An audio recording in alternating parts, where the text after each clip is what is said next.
tá? E vamos falar aqui de muita coisa boa, mas primeiramente eu quero agradecer a todos vocês que saíram de casa no feriado. Tem gente que veio de Niterói pra cá, tá? Tem gente que veio de Cascadura pra cá, tem gente que veio de Realengo pra cá e viemos aqui para o quê?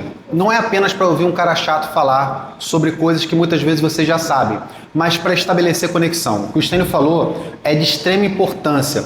Esse tipo de contato que a gente está tendo aqui, o famoso olho no olho, vendo a expressão de cada um, isso é o que nos importa para todos nós. E a gente poder passar um pouquinho do que a gente conhece, um pouquinho do que a gente sabe e compartilhar. Por exemplo, 10 minutos que eu estava conversando aqui com o Rabelo, me fez lembrar do meu tempo de escola de aprendizes, certo? E isso é muito importante para a gente fazer o quê? Relembrar boas memórias, para a gente ter novas conexões e a gente trabalhar algo que está muito na moda, que é chamado de ecossistema. A gente estabelecer um novo padrão de conhecimento. Essa galera aqui está reunida, não é para falar do Big Brother, não é para falar do que a vizinha fez, não é para falar do que o filho da vizinha está fazendo, não. Aqui a gente vai trabalhar ideias, aqui a gente vai trabalhar coisas que façam com que a nossa mente cresça cada dia mais, tá? E eu estava pensando exatamente no que poderia falar para o pessoal aqui, para a gente conversar. E aí eu vou trazer um testemunho da minha vida, uma coisa que eu venho vivido e eu entendi que isso é de suma importância, não para vocês, porque eu tenho certeza que ninguém aqui está passando por dificuldade financeira, mas para pessoas que estão passando por determinadas dificuldades. Stênio, tu vai conseguir passar o slide? Na verdade, você vai. Eu vou? Vai. Que ótimo. Tá? E isso vem algo que gerou no meu coração, que eu acho que tem sido algo de extremamente complexo, ainda mais uma situação que vivemos no nosso trabalho. O Ítalo trabalha com a gente, presenciou um amigo nosso de um baita de um militar, um baita de um profissional condecorado. O cara ia para fazer adido e ele simplesmente acabou com a vida dele. E um dos motivos que a gente tenta buscar foi que ele tinha problemas financeiros. E aí me gerou no meu coração a situação da gente trabalhar o famoso quebrei. E agora? Esse quebrei agora não é apenas para aquela pessoa que perdeu o emprego, não é apenas para aquela pessoa que não sabe o que fazer. Foi para uma pessoa que tinha um bom emprego, ele era um suboficial, ele tinha carreira e mesmo assim ele deu cabo da própria vida. Então, esse tipo de situação não é apenas para aquela pessoa que está apenas sem dinheiro, é para a pessoa que necessita buscar algo para que ela possa gerar, sair daquela situação e viver algo pleno para a vida dela. Tô aprendendo aqui, tá? Calma aí. Ótimo. Eu fiz a seguinte pergunta: como transformar o colapso financeiro e emocional em um ponto de virada de prosperidade, de autoconhecimento? Então, essa é a pergunta que eu fiz. Eu começo a pergunta com vocês para a gente entender que na situação de uma dificuldade financeira não é o fim, é o começo de uma nova jornada que é importante para todo mundo. Beleza? E aí eu botei, por que esse tema importa? Vamos lá, eu vou falar aqui das seguintes situações aqui. Uma delas, falência. Talvez para o empregado público, para o funcionário público, a falência, a gente não consiga ver a falência. Mas o Rabelo, a gente estava começando aqui 5 minutos que ele estava falando, fiz um empreendimento, quebrei a cara, ou seja, ele faliu. Ele não é um funcionário público que tem aquele dinheiro no final do mês, na verdade ele era, né? Mas ele fez o quê? Tive que recomeçar. E agora? Então, quer dizer, esse tema é para a pessoa que passa por essa situação de falência. Outra coisa, depressão. A pessoa se sente incapaz porque ela perdeu o dinheiro, ela faliu, ela quebrou todos os recursos que a família tinha e ela entra em depressão. Caso de divórcio é o segundo maior motivo. Para quem me conhece, de divórcio eu já entendo um pouquinho. Tá? Então, quer dizer, o divórcio é uma parte que é complicada porque a parte financeira, ela pesa no relacionamento. E aí começam as discussões, começam as contendas e começam aquela situação. Eu vivia melhor sem você. Quando eu estava com você, eu não passei por essa situação. E aí começa as brigas e no final das contas acabam se divorciando. Outra coisa, o suicídio é a quarta maior causa. Eu fiz essa pesquisa. É a quarta maior causa de morte entre adultos. É o suicídio. E por diversos fatores. E aqui eu estou falando, não é daquele adolescente que fez um desafio e deu cabo da própria vida. Eu não estou falando desse. Eu estou falando de uma pessoa que tem as suas faculdades mentais normais, trabalhadores, pais de família e deram cabo da própria vida, como foi o caso do nosso amigo Jobs. Tá? Outra coisa, quem passa por problemas financeiros, 80% dessas pessoas sofrem de ansiedade e insônia. E isso, quando eu fiz essa pesquisa, eu lembrei do meu pai. Porque às vezes eu acordava de madrugada e meu pai estava acordado. Eu não sabia o porquê. Eu não tinha noção do porquê. E aí agora isso me traz a clareza de que muitas vezes ele estava acordado tentando resolver um problema que para ele parecia sem solução. Isso tudo é por problemas financeiros. E aí, vamos lá. Como chegamos até aqui? Eu botei essa imagem aqui de um iceberg porque a falência financeira é só o final. Por debaixo disso tem muitas outras coisas, que é a falta de educação financeira, que nós aqui no Brasil não temos, certo? Decisões impulsivas.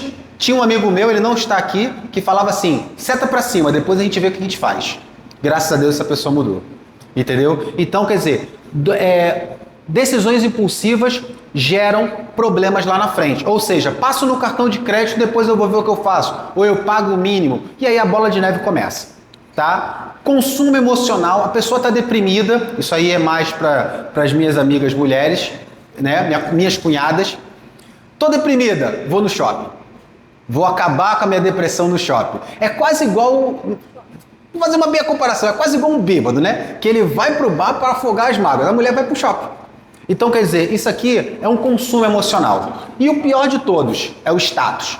O status é o melhor que eu posso dizer para vocês, é o seguinte, é você gastar o que não tem para impressionar pessoas que você não gosta e comprar coisas que você não precisa.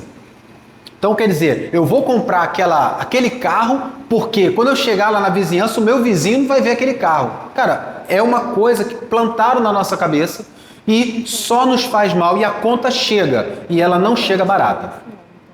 E aí, o que vai fazer quando tudo caiu? Vou citar aqui o meu exemplo. Quebrei. O que eu vou fazer agora?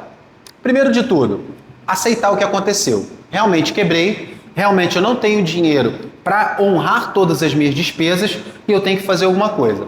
Eu tenho que diagnosticar a situação. Aonde está me tirando dinheiro? Certo? Eu tenho que redefinir prioridades. O que eu vou pagar primeiro? Eu não tenho condições de pagar tudo. Então eu vou começar por onde? Vou começar pelo quê? Pela minha alimentação? É o primordial. E depois, cartão de crédito. Depois, pagar um familiar. Tem gente que deve para agiota. Entendeu? Então quer dizer, parece que pra gente isso aí é algo surreal, mas isso é a nossa realidade. Entendeu? Há quem diga que esse amigo nosso devia um agiota. Não sei, não posso provar. Então, quer dizer, é uma situação complexa. E aqui é o mais importante de tudo, agir com constância, que é o quê? A disciplina. Eu estou remoldando a minha mentalidade e a partir de agora, eu quero mudar de vez. Então, para isso, você tem que romper com comportamentos passados. Tá? E aí, um plano de recuperação. Tem um plano claro. Você tem que definir, eu quero sair da dívida. Como? De curto, médio e longo prazo. Então, quer dizer, você tem que definir médias curtas. Sair do sufoco, beleza, como? Cortar excesso, revisar gastos. Por incrível que pareça, às vezes a gente sai, consome aqui, consome ali, consome lá, quando vê você gastou 200, 300 reais. Quem já não sofreu com isso? Jéssica, tem uma família de quatro pessoas, saiu ali para tomar um sorvete, 100 reais. Tô mentindo não, né? Não é nada surreal. Então, quer dizer, isso aqui a gente tem que rever as nossas metas de curto, médio e longo prazo. E outra coisa, a clareza gera poder. Quando você coloca as suas dívidas num papel, você coloca os valores e coloca as providências que você vai tomar com relação àquela dívida, o seu cérebro começa a assimilar isso e começa a tomar aquilo como uma verdade. Por quê? A informação que nós temos é que nós não vamos conseguir, as dívidas são muito maiores do que nós e nós vamos acabar sucumbindo. Na verdade, é o contrário. Nós somos muito maiores do que essas dívidas. E aqui eu fiz essa imagem de IA, mas isso aqui representa a nossa liberdade financeira. A gente vê aquelas pessoas com carrões, viajando, jet ski, mas aqui embaixo, que é o mais importante, que a gente não vê, que é o quê? Organizar a nossa vida financeira, reduzir gastos, fazer uma reserva de emergência. Quem tem uma reserva de emergência? Eu vou botar minha mão para baixo. E olha que eu sou o chefe da bolsa. Entendeu? Então, quer dizer, reserva de emergência para o dia mau. Que é o dia mau? É o dia que a geladeira queimou, é um dia que o carro deu um problema, é um dia que aconteceu um gasto imprevisto, um telhado, Deus o livre, acontece alguma coisa, certo? Nós vamos aqui renegociar as dívidas. É possível. Você chega para o banco e fala assim, olha, eu quero pagar meu cartão de crédito. Aí o que ele vai falar assim para você, olha, o juro do seu cartão é 14% ao mês. Aí você fala assim, eu não pago, não tenho condições. Então, vai para o SPC. Eu falei, beleza, vamos para o SPC. Lá na frente, daqui a 6, 8, 1 ano, o banco te chama de novo. Pô, lembra aquela dívida que custava R$1.000? Vai custar para você agora 300. Agora eu tenho R$300 de uma reserva que eu fiz, eu consigo pagar. Então, quer dizer, é uma forma também da gente trabalhar isso. E conhecer todas as dívidas. Isso aqui é importante. Por quê? Às vezes a gente tem um empréstimo, às vezes a gente tem um cartão de crédito de 20, 30, 50 mil reais e você acha que a sua dívida é só aquela fatura de R$1.500 que está lá. Não, a sua dívida é todo aquele cartão que está lá. A sua dívida é todo aquele empréstimo que está no seu contra-cheque. E quando você coloca isso tudo num papel, você toma um susto. Eu tomei esse susto. Porque você vê que você deve muito mais do que você realmente deve. E aí, eu vou puxar uma frase do Pai Rico, Pai Pobre, que ele fala o seguinte, que você só é rico ou pobre quando as suas dívidas são maiores do que o seu patrimônio. Então, vou te dar um exemplo. Você só vai ser considerado pobre se você vender tudo que você tem e aí você vai ver se você consegue saldar suas dívidas ou não. Como é isso? Exemplo, eu tenho uma dívida de 100 mil reais, mas eu tenho um carro, eu tenho uma casa, eu tenho um terreno, eu tenho ações, enfim. Só que esse quantitativo eu tenho 150 mil reais de valor. Então eu saldo a minha dívida. Certo? Eu vou vender isso tudo? Não. Isso é só um sinal de que você consegue se recuperar. E se você não conseguir saldar tudo, beleza, você vai fazer do time aqui, junto comigo aqui, da pessoa que vai se remoldar. Tá? Então é só uma dica que eu estou passando aqui para vocês de como você pode saber se você está no vermelho ou no azul. Beleza, pessoal? E aqui eu quero falar um pouquinho de mim. Quem sou eu? Muito prazer, Joseph Alberto, formado em administração, tenho um canal do Chefe da Bolsa. Isso aqui já foi motivo de zoação, né? Para você enfrentar as dificuldades. E o cara chega para mim e fala assim, o chefe da Bolsa está falido? E você fala assim, é uma fase que vai passar, tá? Então, eu estou há 5 anos no mercado financeiro, eu estudo renda variável e esse ano de 2025 foi esse ano que tudo aconteceu. Foi o ano da virada. Os meus familiares, os meus parentes, os meus amigos sabem que esse ano aconteceu de um tudo. Desde separação, até mudança, até voltar à casa que eu morava, até me recuperar de tudo. Ou seja, 2025 é o ano do recomeço. E eu não sei quando é o ano para vocês do recomeço. O meu está sendo 2025. E eu sei que vai passar. A mensagem que eu digo para vocês é o seguinte: isso é uma fase, isso vai passar. E vocês tenham plena certeza que por mais dívida que tenhamos, por mais dívida que uma pessoa conhecida sua possa ter, a gente pode chegar para ela e falar assim, vai passar. Essa é a certeza que eu dou para vocês. Beleza? E aí eu faço a pergunta, não para vocês, mas para o amigo de vocês. E agora? O que você vai fazer diante de toda essa situação?